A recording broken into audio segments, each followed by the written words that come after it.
Kaya na kababos. Yun. Sir, good morning. Quick and good vibes question, sir. Yeah, what is your question? Siyempre, sir, una-una, congratulations, sir. Maraming salamat.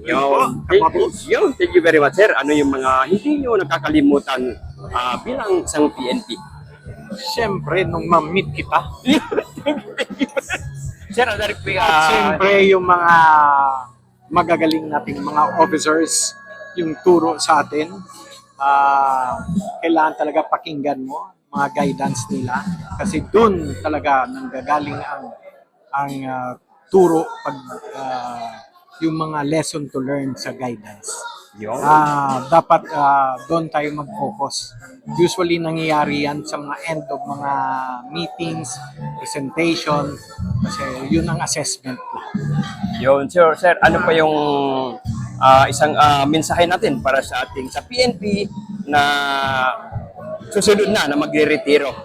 Ano yung mga dapat nilang gawin para makasunod sa step niyo, sir, para sa makapag-retired sila?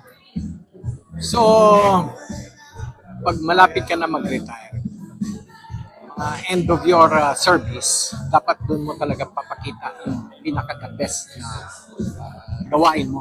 Yes, sir. You leave a legacy to the PNP Maritime Group.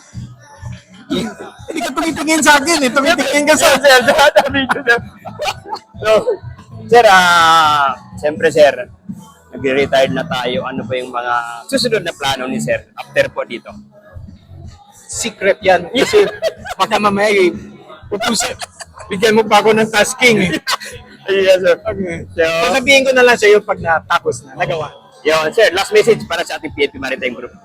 To all maritime groups, personnel and officers, thank you for all the support and assistance given to me at sa mga nasasakupan ko dati, yung naging tao ko dati. I hope you understand kung bakit tayo nasa serbisyo. Ang isang konting pagkamali natin ay yan ang magiging rason para maalis tayo sa serbisyo. Kahit gumawa pa tayo ng marami, kahit 100 pa, isang pagkakamali lang at doon tayo baka ma-dismiss o ma-suspended sa ating service. Kaya dapat almost perfect ang service natin sa PNP in general and PNP Maritime Group in particular. Yun. Siyempre, sir, we are the PNP Maritime Group. By land and sea, we overcome. Yo, thank you very much. Huwag makalimutan.